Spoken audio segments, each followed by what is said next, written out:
What I'm going to do today is, rather than tell you what you ought to own, tell you about what I own at this conference. Not saying that you should buy what I buy. Your circumstances are different than mine. Your preferences are different than mine. Your needs are different than mine. But I'm going to tell you where you could learn to use the course material that we've taught you at the Rule Investment Conference on real-life companies that are present today. I'm not trying to say that there aren't other deals on the floor of this conference that are good deals. I just don't know them well enough to own them. So I'm going to go through some of the exhibitors, the ones that are in my accounts or in accounts that I manage. And I'm going to talk to you very briefly, because there's too many of them, why I own them, if that's okay. We'll do it alphabetically, and my apologies to any exhibitor whose title begins with Z or Z here. Aldebaran Resources. I own it because I've made a lot of money in the past with the CEO. Those are good people. I know some of the other shareholders. I like the deposit. I have a belief in deposits that could be big deposits. I don't like small deposits. I think big deposits can make you big money. Small deposits only make you small money, and big and small deposits both have big risks. I own Almadex Resources, again, because I know the CEO, I know the chairman, and I think the company is worth a substantial premium to what it's selling for. I can't tell you too much about the growth of the company, but I do know that they're a prospect generator, meaning that they use other people's money and don't have to dilute. I like the idea that I'm getting $12 or $15 million worth of value in a $5 or $6 million wrapper. A great exhibitor here is Altius Resources. I'm proud to say I think that I was shareholder number 5 of Altius Resources, way back when I was a young man. I've owned it for almost 30 years. It goes from absolute strength to absolute strength. Brian Dalton has become, in the 25 or 30 years that they've been public, one of the best asset allocators in the natural resource business. I just became, very recently, a shareholder of Amarc Resources. I've known Bob Dickinson, well, I've known him since I was in university. I'll let you guess how long that is. I love the potential of the new discovery here in BC, but it's certainly earlier and more speculative stage than most. I own Amerigo Resources. I've owned it for probably 20 years. They describe themselves as a copper factory. I think that's a wonderful description. They process a very large tailings deposit that was put in place by El Teniente. To put this in context, the remaining reserves and resources that they have are about the same as the gross reserves and resources of the Highland Valley in BC. This tailings deposit will be producing long after I've shed my mortal coil, probably producing as long as anybody in this room is left standing. Coming all the way down, now Dolly Varden Silver. I need to say, I don't own as much as I used to, not because I dislike anything that the company's done, but because they've tripled. And so I've sold some money because they gave me more performance than I would have expected in a closer period of time. I still own it. I like the idea that the two deposits they control may join up, but at any rate, I like the fact that the mineralization that they have so far is indicative of the fact that there might be much more mineralization. Eagle Plains Resources and Eagle Royalty I own. These are prospect generators. Prospect generators, for those of you who don't know, are people who grow by using their technical and commercial acumen to develop exploration theses, and then they farm the project out and use other people's physical capital. This has been the single most successful exploration theme of my 50 years of experience in mineral exploration speculation. It takes patience, which most people don't have. Mercifully, I do. But using other people's money is simply the easiest way to leverage exploration growth without diluting yourself out of existence. People describe prospect generators as boring. At age 71, almost 72, I've decided that boredom is preferable to terror, which is what happens when companies become underfunded. Eagle Plains is a classic example of a prospect generator. I own Empress Royalty, a small royalty company, frankly subscale, but a company that's selling at a discount to what it's worth. It's very well run, and they have a durable competitive advantage in that they are associated with the Endeavor Financial Group, which have been mine financiers worldwide. The idea that they have access to the deal flow of Endeavor in a very small market cap is what I would suggest is their durable competitive advantage.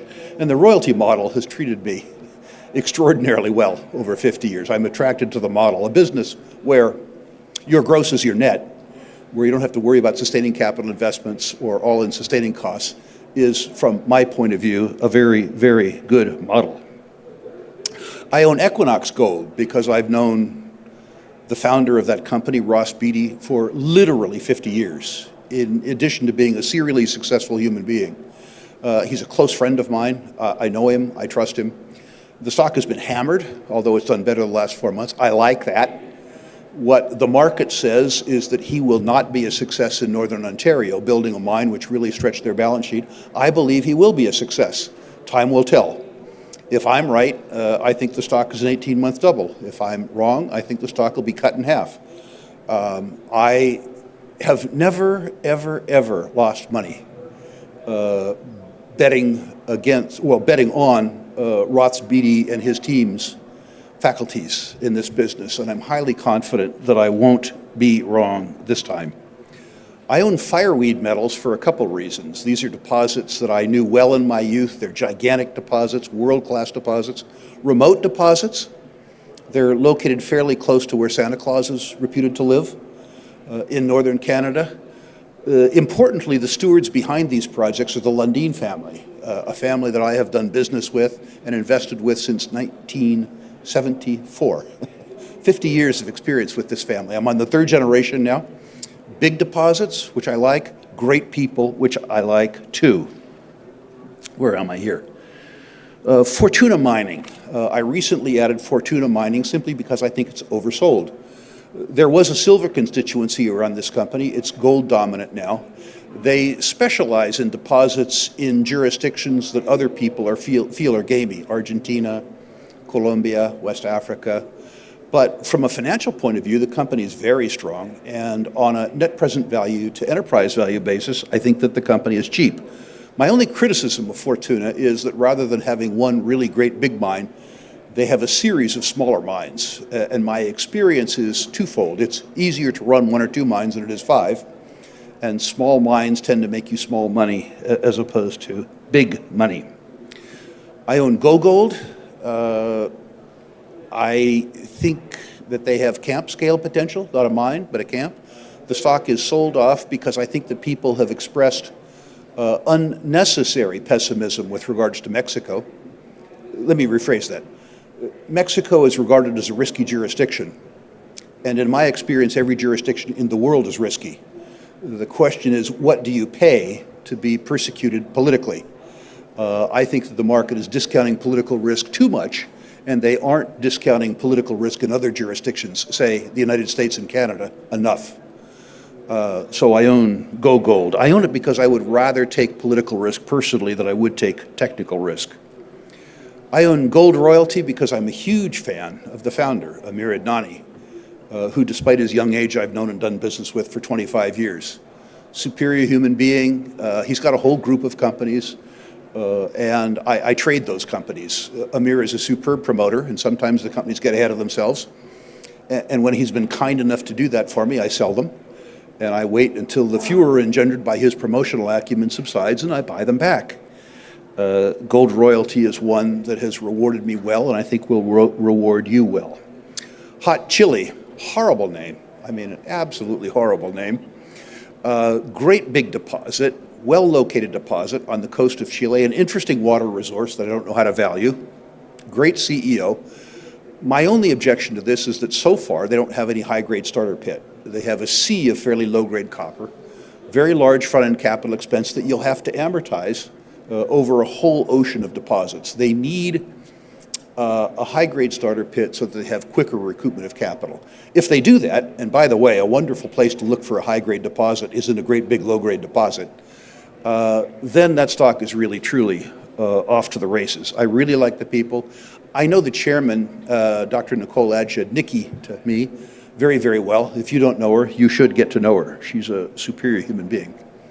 I own ISO Energy. I like the whole uranium space. Well, no, I don't like the whole uranium space. I like uranium. Most of the stocks in the uranium space don't have any uranium, which is unfortunate. ISO Uranium has an interesting discovery. I like the prospect for the uranium business in the next 5 years. ISO is run by good people. They have a very good deposit. I own Midland Exploration, prospect generators in the province of Quebec. I think Quebec and Saskatchewan are two of the finest mineral legislation jurisdictions in the world. Most of the world in the exploration business, the government punishes you.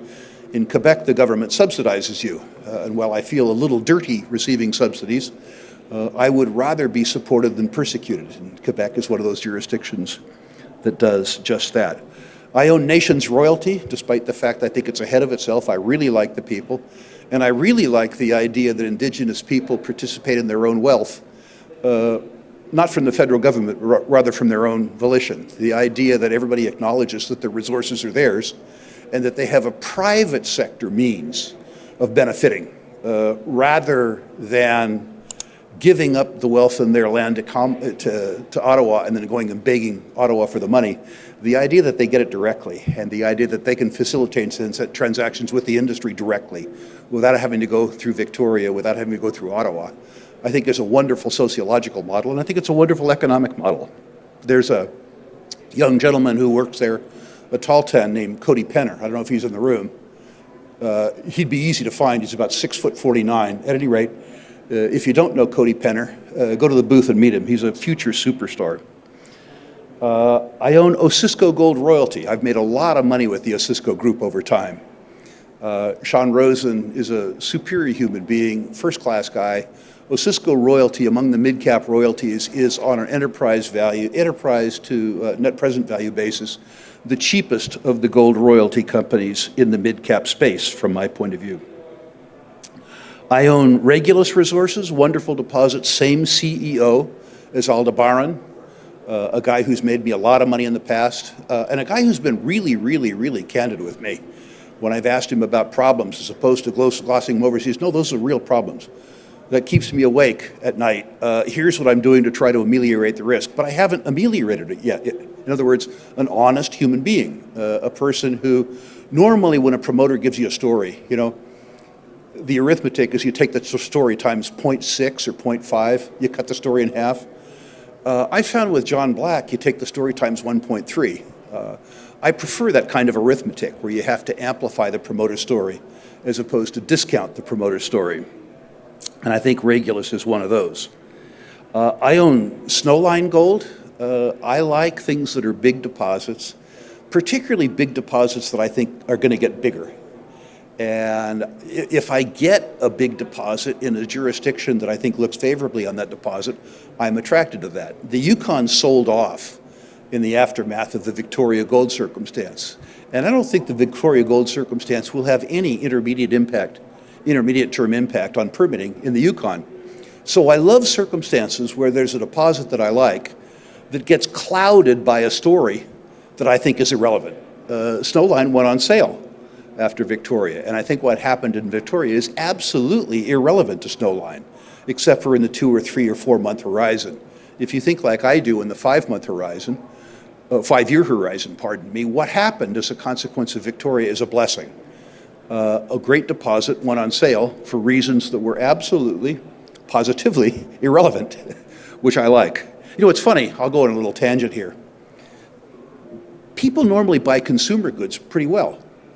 Let's say winter's approaching and you go down to Pacific Center, you're looking for a coat. Over here, there's a store that says premium price goods, never a sale, you'll always pay too much, right? Over here, all goods down 50%. Where do you go? You go to the sale. Financial goods, people want to pay too much. It's really, really, really strange. The price of something goes up, and the fact that the price went up seems to verify the narrative. The idea that you verify a narrative after a stock has tripled means that the market performance of the stock has already obviated the narrative that you bought the stock for. So remember, if you really like something, the fact that it fell by half is a good thing. If nothing fundamental has changed, a stock that fell by half is twice as attractive. And that's what happened to Snowline. It's really tough to convince people of this. But believe me, after 50 years in this racket, it's absolutely positively true. I own Uranium Energy and Uranium Royalty. You know I like the uranium business. You know I like Amir Adnani because I told you so with Gold Royalty. Top quality people. Again, my objection is that these are a series of small deposits as opposed to one great big deposit. That's what's wrong with it. But the truth is the United States is going to be a very good place to be in the uranium business for the next 5 or 6 years. 4 or 5 years ago, as a uranium speculator in the United States, I was vilified. People said, you're trying to profit off Hiroshima and Nagasaki, Fukushima, 3 Mile Island. Then the price of uranium went up, and all my critics were saying, you got any stock tips for me? But it gets stranger. I mean, the official outlook in Washington 5 years ago was that uranium was horrible. In the Inflation Reduction Act, they decided to subsidize us. That will tell you something about the sea change of support. I think that the election of Trump, and by the way, I'm no fan of Trump, nor was I a fan of Biden. Well, I think it'll do many bad things to the country. I think it'll do some wonderful, wonderful things for the uranium business in the United States, including, of course, these.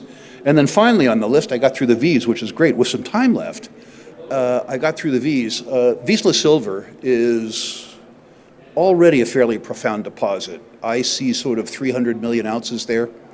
And I see the probability that they add at least another 100 million ounces.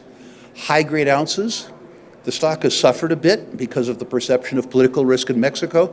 As I said earlier, I prefer to take political risk to technical risk, particularly if I think that that political risk is overblown. So I own them. I hope I've done a good job of giving you a 20-minute lightning tour of 22 companies that are exhibitors here. I'm not suggesting that you should buy all of them. I'm not suggesting that you buy any of them. What I'm suggesting is that you use the database I've given you in conjunction with the lessons that I hope you employ from the Rule classroom, and that this gives you a focus list to ask your questions about. When I say individual circumstances vary, it's very true. Your means are different than mine. Your perceptions are different than mine. Your patience, your risk tolerance, all those things are different than mine. There's no one-size-fits-all approach to portfolio construction. I can tell you how to select stocks, but you have to design your own portfolio to reflect your own prejudice and your own needs. So this is really, truly a guideline